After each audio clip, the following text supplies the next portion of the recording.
Ladies and gentlemen of YouTube, my name is AJ Day, and in one of my last videos, I had talked briefly about some of the games that I'm excited about. Some of the games that's coming out, and some of the games that were and will be announced at E3 this year.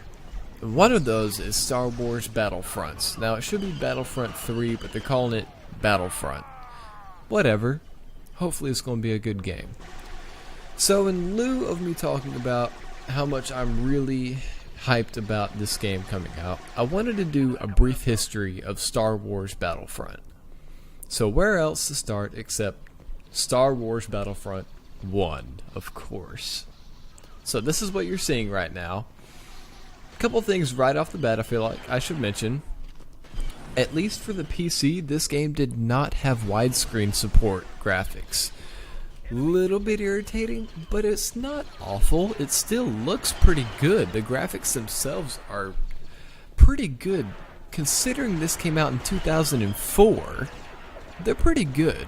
Even though they're not widescreen, the graphics are definitely more than acceptable. The gameplay itself, as you see, not bad either. The storyline was a bit because there wasn't really a whole lot of storyline to give in this game. What else? I mean, to be honest, I don't have too many complaints about this. One of the things that I don't like is how long it takes your bullets, if you will, to reach your enemy. It takes a little while, but that makes it a little bit harder. And if it did take like real-time speed in the game would probably be too easy. And so in a way, I can get why they did that. Another thing, the voice acting isn't that great, but it's not awful. You'll see that in 2, the VA work is much better. But this is just 1 for now. So, overall thoughts on the game? Solid. It was definitely a good place to start the series. And most of 2 was based off of things you did in 1, so I can't really argue about it. I can't say that it was bad, really, because it wasn't. Then comes Star Wars Battlefront 2. And my goodness, this was good. This was just... oh, this was so good. And I don't even know if I can get into all the ways that this was good, and even better than 1. Because of course, you expect it to be better than 1. But sometimes that doesn't really happen in games or movies. But the point being is that this was very good, and it was definitely worth the money to get. Now, this was also recorded on a PC, and I don't know if you played a lot of the PS2 version, but there are some changes with the PC versus the console version, particularly the PS2 version. Later, you're going to see a clone commander right here. He's holding his chain gun.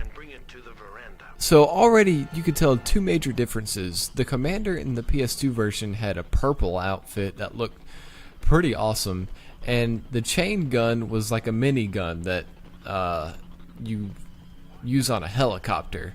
This is more of an automatic rifle chain gun. It looks a little bit weird, and I don't like the whole setup here, but that's just one of the ways that I see change between platforms.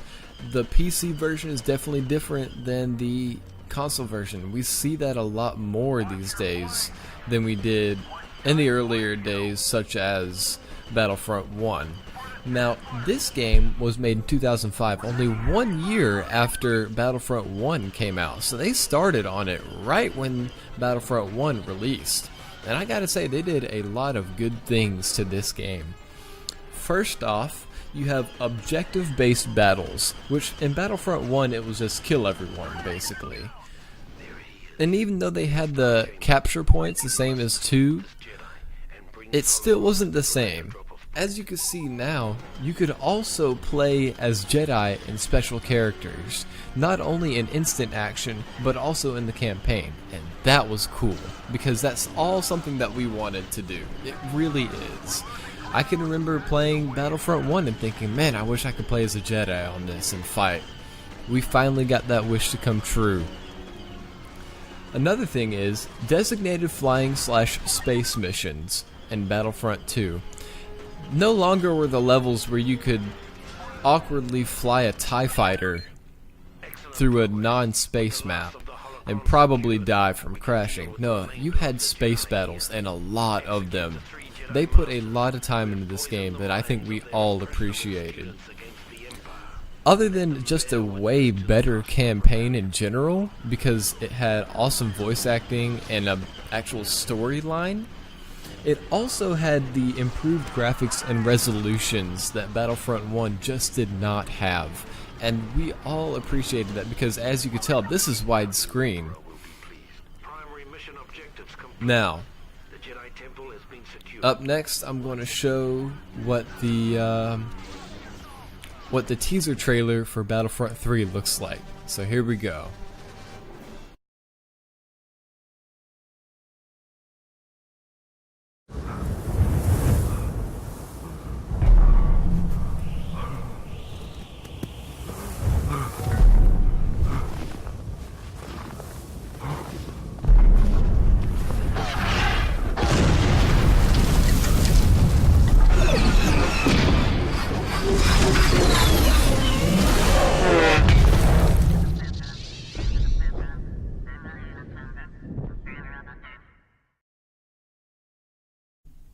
My goodness gracious. Please tell me you're not hyped about that. Ugh, I have been waiting for this game for so long it almost hurts.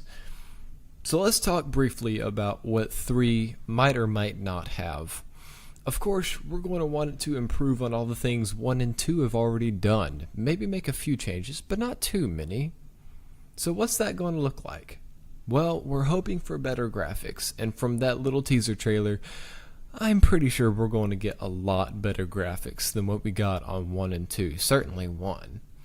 We're hoping for a good storyline, of course, and we're also hoping for good gameplay. Now, the problem here is that DICE is making this new Battlefront, which in itself is not a problem, but EA publishes DICE games.